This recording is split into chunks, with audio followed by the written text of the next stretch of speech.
We find ourselves at a critical juncture where the forces of complacency and impunity threaten to drown out the calls for justice, equity, and accountability. The storm that swept across our nation in the form of protests and dissent may appear to have quieted, but the issues that ignited it remain unresolved. Let us be clear. What appears to be the quieting of the political storm is but an uneasy calm that leaves unresolved issues simmering beneath it. On the subject of abuse of human rights, the oppressive political climate continues unrelentingly to stifle the voices of citizens and to specifically target around various parts of the country persons, mainly youth, who were marked by the abduction squads during the protests. People have been arrested at the river, in Mombasa, in Nairobi, and in many other parts of the country. We are getting a full list. The RUTO regime appears hell-bent on stifling dissent and any enjoyment of civil liberties by citizens. The Constitution, it appears, has been cast aside by RUTO and his ruling elite. You remember his famous statement during his swearing in, "When I put the Bible down." It appears it's not only the Bible he put down, it's also the Constitution that he cast aside. He cast aside the Constitution and the rule of law. The law enforcement agencies, more specifically the National Police Service, have blatantly ignored court orders. We have seen arbitrary arrests, detentions, and arraignment in court on trumped-up charges.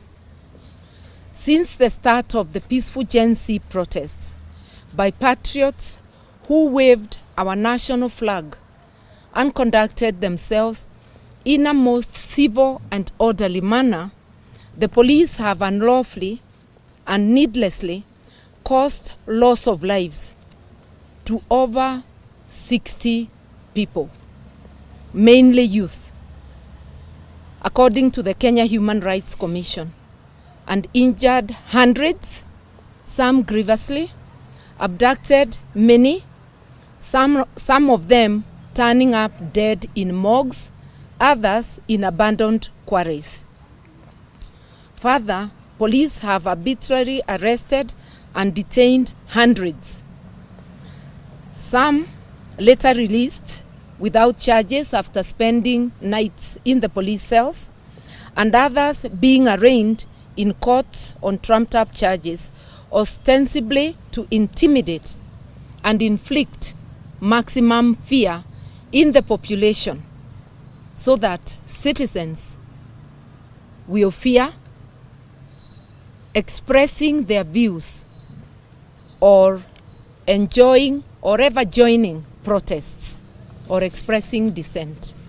So the era of fear is back. On the subject of those who have lost their lives, we cannot be sure they are over 60 or over 100 or 200. You will remember the falsification of records at the city mortuary, where a protester shot in Athi River was listed as an accident victim from Ruiru, thereby adding the agony and preventing his parents from being able to trace him expeditiously. How many more falsifications of records? The Kenya National Commission on Human Rights tells us that there are over 50 people missing Are they really 50 or more? Are the missing people dead or alive? Because it's since the 25th of June. It's almost 3 months.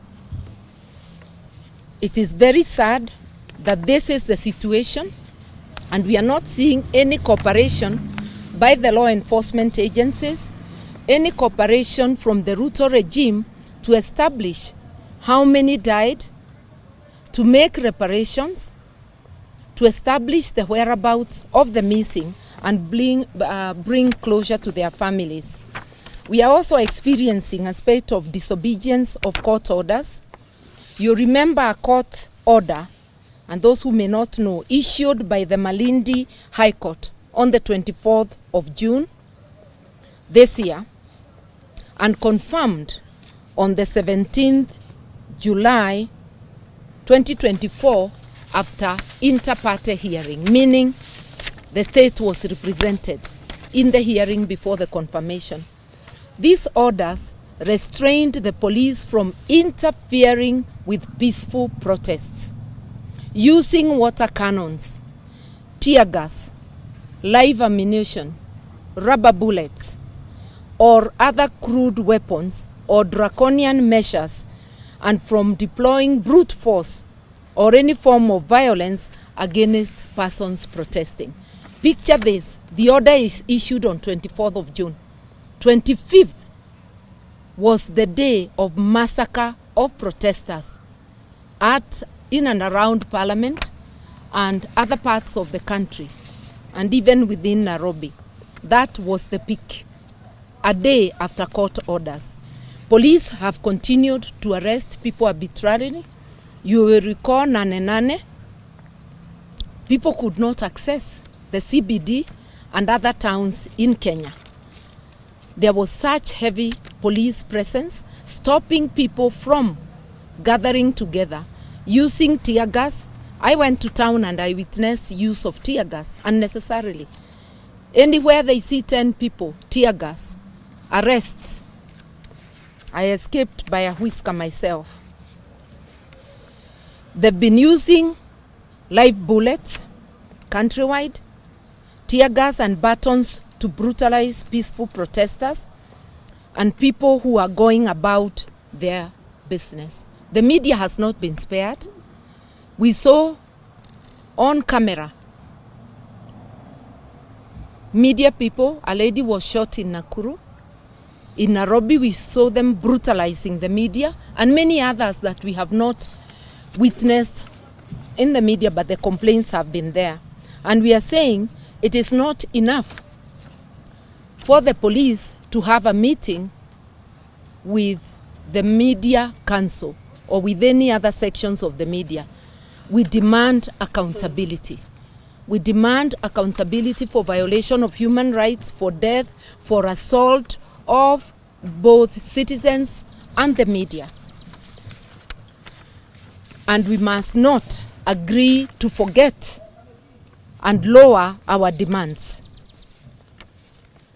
We are here today to remind Ruto and his regime that we are waiting for officers who are known, whose faces were widely circulated in the media. Some even their false numbers were circulated. When will they be brought to account? When will they get arrested? We commend the LSK, which has at least sued an officer for violation of human rights. And we urge, in the absence of any action, positive action by the Ruto regime, that as Kenyans, we unite and push for accountability. Remember, this was the main demand of the Gen Z. Accountability across the board in all affairs. We are seeing a period of increased impunity instead of a changed mode of governance. The Ruto regime is not only operating with impunity, but it is also encouraging impunity and thus a breakdown of law and order within the ranks of the police force and high-ranking public officials. This can only bring anarchy to our beloved country, which all people of goodwill must resist with all our might. We must continue to insist on justice for those whose lives were brutally taken, for standing up and exercising their rights as enshrined in the Constitution, and for calling for accountability. Lest we forget, every Kenyan life is sacred, and every drop of blood spilled in the fight for justice must be accounted for. In the light of these grave concerns, we will submit this statement and more details as a formal complaint to the African Commission on Human and People's Rights, to the UN Commission on Human Rights, and all other relevant organizations, as a state party to the African Charter on Human and People's Rights, the UN Charter, and other international instruments. Kenya is obligated to uphold the rights contained therein. Our Constitution demands no less. We will not hesitate to call out these violations on the continental stage and on the international stage, especially in the light of the increased, or rather, of the state having reverted to its default status, and of their using fear as a tool to intimidate and as a strategy to suppress the dissent. This has now become the official policy of the KK regime. As stated above, we have seen arbitrary arrests and abductions continue, targeting those who dare to speak and those who dare to demand accountability. We refuse to remain silent. We refuse to be accomplices to the betrayal of the people of Kenya. We must speak out for those who cannot, for those whose voices have been muzzled by a state determined to criminalize freedom of thought and expression, and to ignore the principles of the Constitution and not giving people a right to be heard. The Constitution they are trampling on demands that we as citizens defend it. It is actually an obligation of every citizen and of every public official to obey, protect, and defend the Constitution. We must enjoy the rights that it bestows. We are approaching the 14th anniversary of the promulgation of our Constitution next Tuesday. We must reflect on how far we have strayed from its promises. The human and socio-economic rights enshrined in these documents are under siege by those who swore to protect them. The right to life is under attack. The right to freedom of expression and thought is under attack. The right to fair trial is itself on trial. The right to dignity is being eroded daily, and perhaps most egregiously, the right to education is being sacrificed at the altar of crony capitalism. You will remember that there is now a new method of funding education, and we believe it is deliberately designed to erode access to education. The introduction of the variable scholarship and loan funding model is nothing short of betrayal by people who enjoyed education funded by the state. It shifts the burden of education to the backs of students and their families, majority of whom can ill afford, violating the essence of Article 43 of the Constitution, which guarantees the right to education. This model, if implemented without meaningful public participation, is not only unconstitutional but also discriminatory. It exacerbates the socio-economic inequalities that already plague our nation, denying countless young Kenyans the opportunity to better their lives through education. The latest assault on our rights is part of the same economic oppression that led Kenyans to rise and protest against the Finance Bill 2024 and other punitive tax measures. Just as Kenyans rejected the heavy hand of the state in imposing unjustifiable taxes that threatened to crush the livelihoods of millions, we must now reject this new oppressive university funding model placed on the shoulders of our students and their families. It represents an attempt to extract wealth from the most vulnerable and to consequently deepen the economic divide in our society. In a similar fashion, the ongoing CBC system, competency-based curriculum, which restructures secondary education and segregates junior secondary and the rest of secondary. You know, secondary years are 4. So the first 2 are put aside, away from the other 2. We find this move illogical. Remember, every secondary school has 4 classes, from 1 to 4. We are now in the process of building junior secondary schools. Why wouldn't we have the same secondary school house, both junior secondary and forms 3 and 4? When I went to school, I wouldn't care to tell you how many years ago, but it's a while. It's a couple of decades, about 4 or more. I did the Kenya Junior Secondary Examination before proceeding to Form 3 and 4. And those days, secondary school was 1. It didn't stop me and others from sitting for junior secondary before it was abolished. You sat, and it was not compulsory. You could sit for it, proceed to Form 3, but those who wished to get out and get employed, once you pass, you could get out. I passed, but I still proceeded. Why can't junior secondary be placed in secondary schools where we already have facilities?